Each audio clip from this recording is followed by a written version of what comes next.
God has a purpose for everything. Right. Maybe I'm not supposed to be a mom. Maybe I'm only supposed to be a mom for, 3 months. I don't know. But, and as crazy as it is, like, really looking back now, like then I knew how serious it was. Like, they would have to bag him. I really don't know how to explain that. Like, more so he couldn't breathe on his own. So, like, something you would see on The Good Doctor or any medical show where they have to use that bag and squeeze air to their lungs. Right. He had to do that a bunch. And it's like, a part of me was numb because I was trying not to get too attached, so to say, which is impossible, as all you moms know. Yeah. But it's like the whole time all this was happening, like I just had this overwhelming feeling that everything was going to be okay and he was going to make it. And that's God, like, I didn't really want to talk about it with anybody at the time about how scared I was. And thank God I have a big support system anyways. My parents, my sister, my fiance, like he was there. Like I had so much support, and even though I didn't want it, I see now that I needed them there, even though I was frustrated with them. And like all of them had pretty well given up with the doctors at UK. But none of them forced me or was like, maybe you need to listen to the doctors, I knew that as long as he was still breathing and his heart was still beating, that he was fighting, and I was going to fight with him. God let him make it that far for a reason, so I wasn't going to give up. And then Anthony had a 5-month NICU stay, right? Yep, come home on his 5-month birthday. That's awesome. I know you had, I remember seeing you getting ready for discharge, and I was hoping and itching that we were too, and we got back to back. But it's just phenomenal. How is Anthony now at 18 months? Well, like we said a while ago, he has a big personality. And with all his medical issues, like looking at him, you wouldn't be able to tell, just like looking at Jaleel. He smiles all the time, laughs. He loves to take naps. He loves bath time. That's awesome. He still can't sit up on his own. He won't hold his bottle. He can, because he has, but he won't. Yeah. Yeah, he's like, well, you guys are going to do it for me. Right. That's his head control has gotten a lot better. He's still a little wobbly, but he's in physical therapy, occupational, speech, and vision. The vision thing he has is cortical impairment. I knew it would finally dawn on me, and so it can get better with age. Okay. It just means that he can see a little bit out of his peripheral vision, and it's better on his left side. Now, how are you able, because I know you have to administer medicines to Anthony, and you got the therapies. How are you able to manage all this as a medical mom? What's your secret? Well, I live with my parents, so I have a lot of help there. That's good.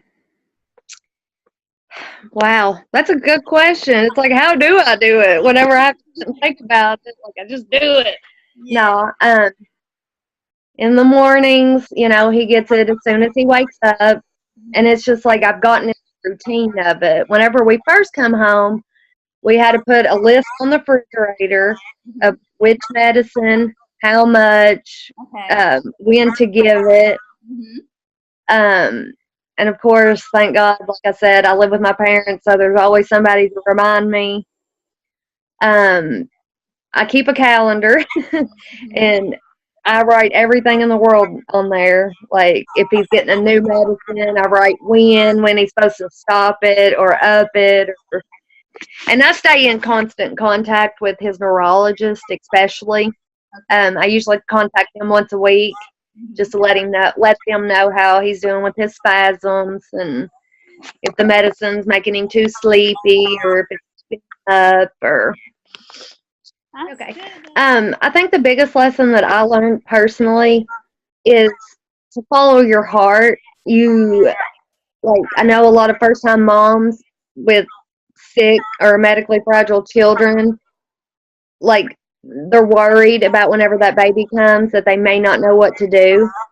And my mom always told me that mother's instinct will kick in, and it did. It's like, I knew how sick he was. I knew he was going to have problems, but I knew that it was not time to let him go. I just knew in my heart that there was more that I could do. And the main reason that I had him moved from UK to Cincinnati was because if he was going to die, I wanted him to die knowing that I did everything I possibly could to save his life. And so it's like, don't give up. If you know in your heart that you're not ready to give up, or that there's something else you can do it. Because UK is an amazing, amazing hospital. They saved my baby's life, and they did what they could with what they knew. But if I did not get him transferred, he would not be here right now. That's awesome. That's awesome. Yeah. I appreciate that, and what you shared is amazing to me, because you were saying that it's a beautiful thing to have a support system, because you cannot do this all by yourself. Even though we are powerful moms, we still need some help, even with a baby that's completely healthy. So just imagine if you have a child with complex needs. And now, one thing that you mentioned earlier, and I don't think we recorded it, but you were talking about how Anthony, he gets therapies.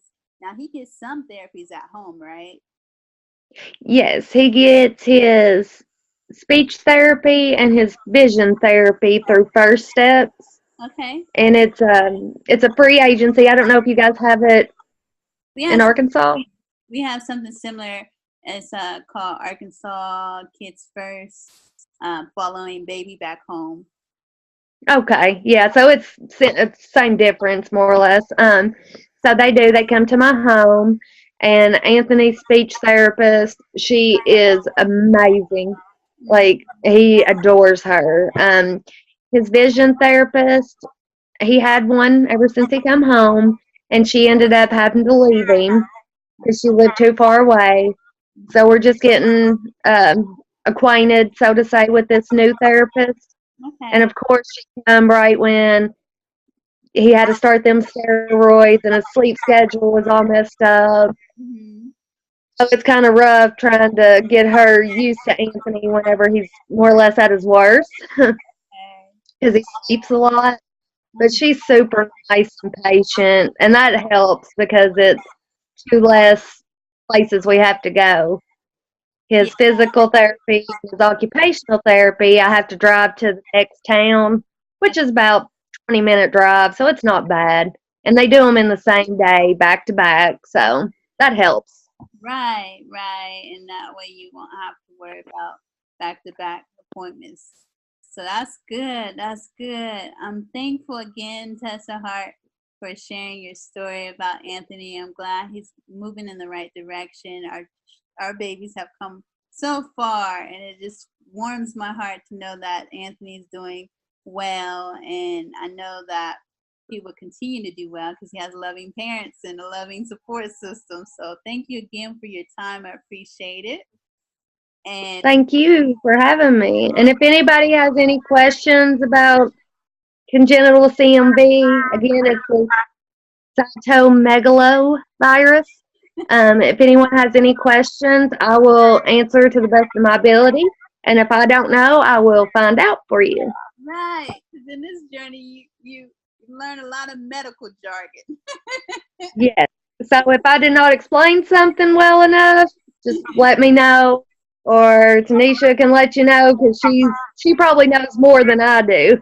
Oh no, this is new. This is a learning experience for me, so that's why I'm glad you came on here, Tessa. So thank you.